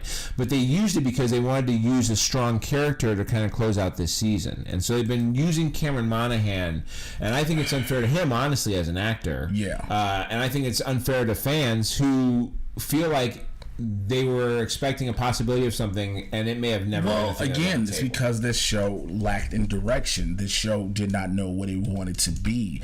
I think they knew what it wanted to be. I think they found something that they thought was going to be an easy out, and then decided to take it, even though they knew they weren't going to be able to carry it through. I think they cheaped out at the end. Because it was fine before we got to the whole Joker shit that's been going on this season. Up until the back half of the season, everything was going okay, and then they really pushed this Joker shit hard at the end here. They made it. I mean, they brought all the looks out and everything. Yeah, I don't know. I guess they didn't know what they were gonna do. Yeah, who knows? They get one more short season to try and redeem themselves. I'm eager to see the season finale, but also eager to see what else is coming this summer. All right. So for the past week, what we've been trying to do now is going through social media, Twitter, Facebook, and whatever, and allowing you, the listeners, to give us your questions, and we were gonna answer them on air as we record this, because let me see how far we're in. Oh, we're pretty good, so we can get to most of you guys' questions. I'm sorry if we don't. 6, we'll talk a little bit about them. We may not get through them all because I don't want us to be on here too long recording. How far are we in? We're like 120 almost. Okay. So we'll close that. We'll see how far we get. So let's go to our first question, and it comes from Twitter at Ebony Abonee Stevenson. She says, why are so many white woman heroes on screen so freaking annoying? Sometimes even more annoying than their white male counterparts. How is this even possible? Is it in the writing? Case in point, Jessica Jones, Supergirl, Caitlin/Killer Frost, Anna Marie, Kitty Pryde, etc. Bobby? So I think the question is, what do you claim by annoying, right? Like, what are you defining as annoying? Now, I'm not suggesting that you answer that, Jay, because Ebony Stevenson has what she believes annoying to be, and so she would have to probably tell us what she means by annoying, because I don't know if I find the characters that she's naming to be annoying. There may be traits that we find to be flaws in those people, but part of character building, especially when you're dealing with heroes, is you have to create flaws in these characters, and that's what creates a deeper level. You have to find a way to make them relatable. We all know people who are annoying. We all know women, both white and black, who are annoying. We both know men, both white and black, who are annoying for various reasons at various levels. Now, the concern is that they're all annoying in the same way. That is actually a topic of discussion, because then you have lazy writing that's going on. Absolutely. But and we're talking about women from different franchises as well. Yeah, so. This is across Marvel and DC. So I think my question and response would probably be, what is the annoying thing that we're talking about? What is it that you think makes these characters annoying to you? So Ebony, hit us up and let us know exactly what you say it is. Give us the specifics of what it is you believe that it's so annoying, so we can address it further in depth. We'll answer that question. We'll answer it once we have that, if you don't mind. Yeah. Our next question comes from at JRS Pipboy2008. That's a very simple. Shouts out to Jack Shipley. Who's been a fan of mine, and we talk a lot on there. He's got several parts. So the first one is, how would you like to see the Marvel Netflix shows be affected by Infinity War? Good question. Has DC started to lose its edge on the CW TV series? We can answer that right now. No. I think this current season of Arrow is really picked up. Plain and simple, you got 5 shows that just got renewed for extra seasons. Yeah, well, I think that, despite some of the stuff that has come to become CW normalcy, which is that weird dimensional shit that at some point they got to go on. Keep going. And the last one, but that's what's going on, so you can just come to expect that now. And the last one, I think we pretty much are in agreement with this. Are there any shows you still consider must watch, and why? And I think it's easy for both of us, if I'm not mistaken, is Legion. The CW TV series? Well, I don't know if it's... Oh, is it CW? Okay, so if it's CW... Yeah. For me, it's Black Lightning. Black Lightning, Legends of Tomorrow. Yeah. So I think those are most. I think the way that Arrow has been this year, Arrow has earned my attention for a 7th season. I mean, it's put in work that it's not one of those shows. It's like, oh, how did we get this far?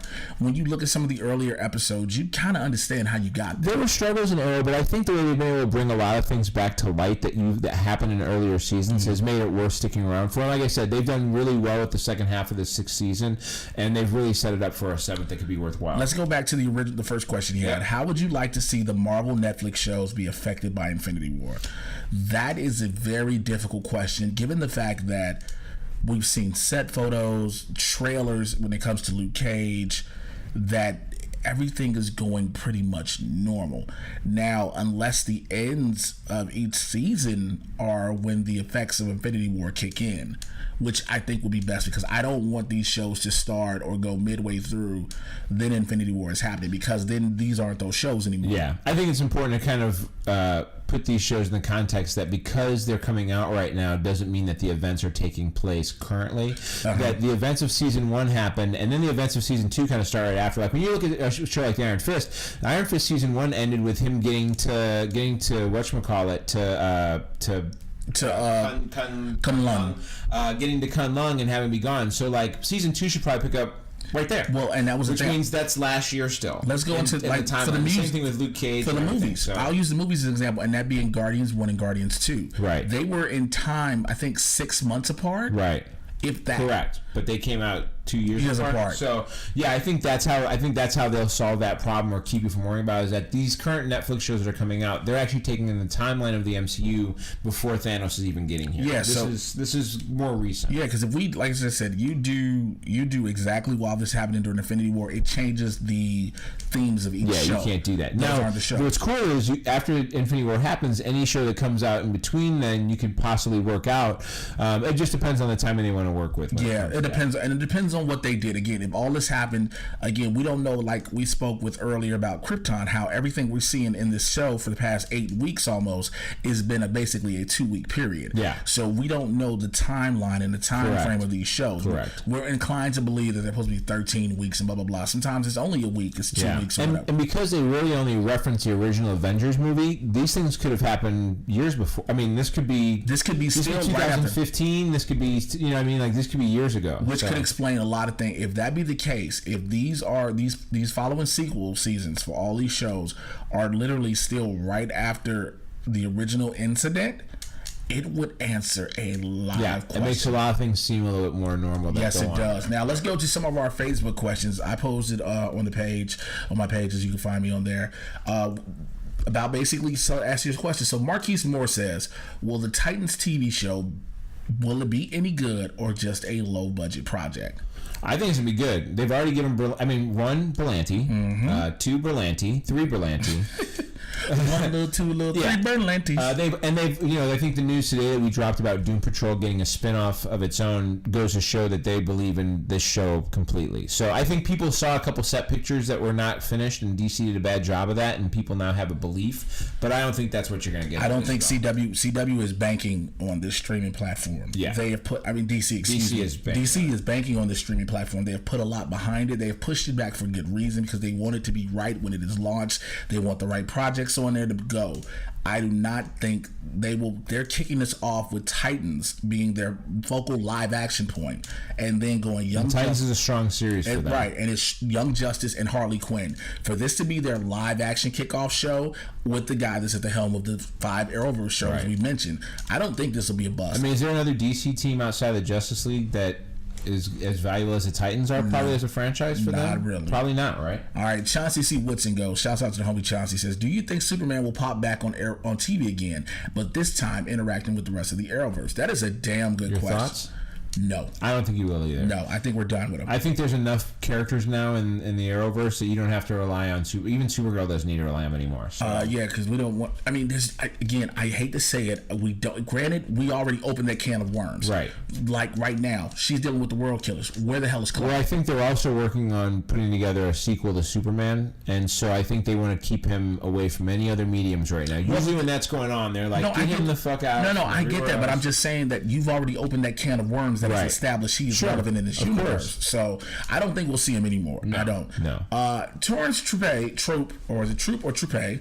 He asked a very good question Very specific. because Bobby and I had to go research this before we got on air and started recording. He says, in Civil War, when T'Challa is about to chop Bucky's arm, there's an audio cue, and then the focus is on T'Challa's ring and Bucky's arm. Why has this yet to be explained? What do you think happened? So if you're wondering where this is, if you watch Civil War, this is about in the hour 8-minute mark. Yeah. They're in plain clothes. This is after Bucky gets freed, after he's been captured. Yeah. He gets freed by Zemo. He's trying to break out. He tries to shoot Stark. Stark's got the glove on, and then Black Panther and everybody comes, and it's a big fight, right? Well, it's T'Challa. He's not, and there's a point where they're fighting, and he goes to chop his arm, and it sounds like a tuning fork has been struck between them. It's like a tuning fork, or you hear it's like a feedback. Yes. It's like a feedback. Yes. And so Bobby's belief is, Well, I think it's two possibilities. One, there's a version of vibranium that is in Bucky's arm. My other potential is that there's maybe another type of metal that is from another planet that may be part of Bucky's arm. I think I'm going to go with the latter, that Bucky has another metal that is the exact opposite of vibranium, and they don't... Still amium? Because it could open the door to the question of, is that adamantium? Right. Is that this, that, and the third? Yeah. But I think... Maybe that's what that is. Maybe that's the adamantium reverberating with the vibranium. Yeah, but also the fact, you have They positive... can never say it. So Bobby's significant other brought up a great point. When you have positive and negative ions coming to each other, they repel one another. Correct. So somehow that could be the case, because the way it looked like that was a magnetic, reverb. And the last question comes from my homie BC Ben Campbell, who says, with Agents of S.H.I.E.L.D. getting renewed, will there be legit fallout from Infinity War? So by the time Agents of S.H.I.E.L.D. comes back, which will be in the fall, They will definitely be post-Infinity War. it will be post-Infinity War. It will have happened. And So- they've already acknowledged, like we said before, Thanos is in this bitch. Okay? Right. So the Thanos question here on is, the world. what is going on? Will they move them in time? Will they move them in location? Well, I think it's going to be first and foremost Who you got first and foremost me? who dies in their Who is gone? Who is Right. gone? Because they already said in the trailers and promos, not all of them make it. Right. So, and they died from this incident. They don't die from what's going on. Right. And remember, like in Infinity War, we said, if you died before the gauntlet, you are dead. You're dead. You are dead. So, I think the agents will have to deal with potentially without Coulson. I really believe Phil is gone. If Phil isn't gone, it's May. It's one of the two of them are gone. Really? You think one of the two of them go? Mm-hmm. I don't think. I think they're too relied on on this show. I think they're cores. Don't tell me you just get rid of Mac and just like. If you could get rid of Mac, I would be so happy. I think Yo-Yo dies too. Yo-Yo has been seeking death. Yo-Yo I has think if they break, I think one of the ways they break the timeline is through her death. Because it has to, because of everything she's been trying to do. She's been working hard. She's the only person who's directly been dealing with killing someone, which means she needs to pay a penance in the way these shows usually work out. I just don't think that her death is something as significant as It's it okay should. though. I mean, you've made a decision in your head that a death should have a certain level of significance. Yes! But that's not necessarily In the a season case. finale, I mean, Yo-Yo is a vital character. She's been around. They did a whole one shot with her for a while. She had her own side story going on. but again, I think it's post whatever happens in the season finale Yeah, for me. yeah. I think that is how you figure out what goes forward, which way they go. Because again, Infinity War has changed a lot of things, and as we found out in Agents of S.H.I.E.L.D., they are still connected. No matter, they keep like I said earlier, they keep telling us one thing, but they do another. To say It is connected. To say Thanos, You've brought it up, which means you've got to deal with the fact that you've got to be ready to deal with the fact that you open that can of worms. Do you think that they've told the showrunners ahead of time what's going to happen so they can write for this? Of course they did. So they've got to know what's going on, which means the way this season ends has to give you some idea. There is, from what I've talked to from various sources, there is a bit of a conflict between TV writers and film writers. Of course. Because of one story. One wants to have a storyline one way. The film, especially when it comes to Marvel. But at some point, the big man has to step in and say, this is what's happening. This is what needs to happen. Yeah. So you can have your fun. You can go here. You can go You got to get back to this place. We need to be here. Right. We need to be here. So I think it depends again on what happens at the season finale. I believe when they come back for season 6, they'll deal with the ramifications of that, as well as what Thanos has done. Yep. And again, also, let's go further. If they don't do this, if they don't time jump, meaning with their 6th season, how far do they go? Well, I don't know. Right. It's a You see what I'm saying? Do we go weeks, Do they go months? dimensionally? Where are they going? Where do we go? Because they've been in space. They went 90 years into the future. Right. And then we go back to regular time, and now stuff's going down. So thank you to all of our questions that have come in, man. Every week we're going to put it out for you guys. Make sure you hit us up on Twitter. Use the hashtag the Trusty Sidekick Podcast. How can they find us on those social media sites? I was going to tell the people, Bobby. Thank you for bringing that up. You can find us on Twitter at Sidekick Trusty. Find us on Instagram, Trusty Sidekick Pod. Email us, Trusty Sidekick. That is what I forgot to get to, and I apologize. We had a long email from Andrew who hit us up, and I apologize for not getting to you. I will read that, and I will try to hit you back on that. But you can email us at trustysidekickpod@gmail.com. Yeah, I think that's it. What you got coming up for the week? Oh man, it's so much to catch up on. Here's the easiest thing you do. Go to itsbobbyhill.com. You can find everything I got going on there. You can go to mocha_Jesus at Twitter or Instagram. You'll see stuff I'm posting about what I got going on there. You can go to Bobby Hill Comedy, and that's the easiest way to find me. And then you can find out what's happening in Egypt because you ain't even writing this shit down right now. Hey man, I didn't update my website in a while. Are we back to not updating the website? Man, it's been so busy. I've been trying to do everything else, and I feel you. That has been something I have not been able to do. But I know for a fact, if you're getting this on Tuesday, Wednesday, if you're in the North Hollywood area, come to El Tejano. It is on Magnolia, right off Lancashire. I will be doing a show in the NoHo Comedy Festival at 7 p.m. And Thursday, I will be at the HaHa 8 p.m. for the Rising Stars Showcase. There's a lot of industry that will be in the building, so it's on for me to be impressive and actually care about the set that I am doing. Go get them, dog. I will, and I've got a lot more coming up, but I will have all the information up on my Twitter. Of course, I'll tweet about it. I'll Instagram it. So follow me at Mr. J Washington, MrJaywashington. Make sure you go and check out my YouTube channel, youtube.com/JWashington80. I've been putting a lot of stuff up there, trying to keep a lot of content going for you guys to keep things relevant and fresh and spicy. So you got anything else? That's it, man. All right, man. With that being said, we wrapped up episode 81 of the Trusty Sidekick Podcast here on the Laugh Factory Podcast Network with me, your resident supervillain, Mr. J Washington. And me, your resident superhero, Bobby Hill. I have kept my finger on this metal thing for over an hour and a half. My shit is cramping. I'm sorry for that. We will holler at you guys next week. Take care. We are out of here. Peace. That's what's up. Nigga, my hand hurts so much.